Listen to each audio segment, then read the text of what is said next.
आज बनवणार आहे कैरीचं झटपट होणारं लोणचं. त्याच्यासाठी मी 2 कच्च्या कैऱ्या घेतल्यात. त्याचा आता पुढचा देठ कट करून घेते आणि याचे एक आता फोड काढून पातळ पातळ स्लाइस कट करून घेते.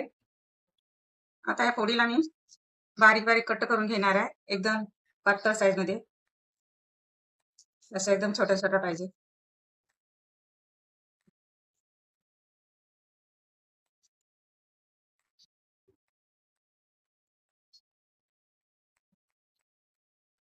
आता इथे माझी कैरी कट करून झालेली आहे. बघा पातळ पातळ कट केलेली आहे.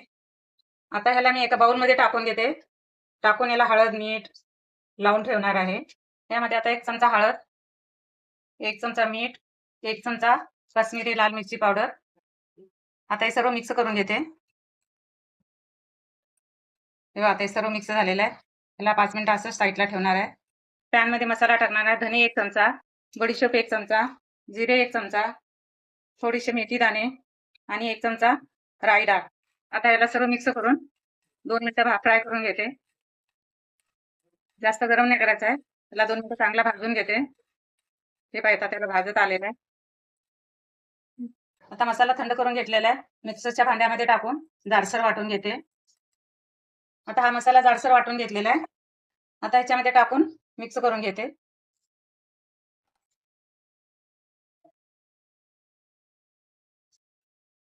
आता हे सर्व मिक्स झालेलं आहे. आता तडका बनवून घेते. साईडला ठेवून देते. लोणच्यासाठी तडका तयार करून घेणार आहे. यामध्ये 2 चमचे तेल टाकून घेते. यामध्ये आता थोडीशी राई, जिरे, लसूण ठेचलेला,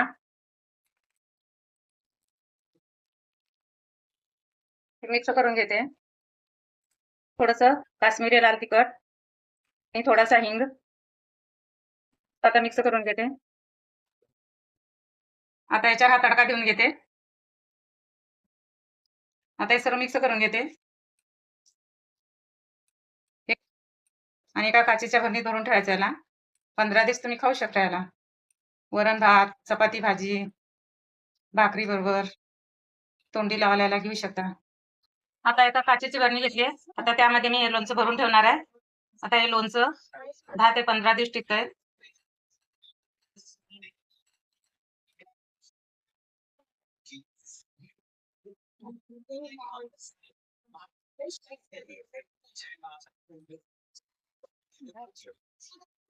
तयार आहे आपलं झटपट होणारं कैरीचं लोणचं.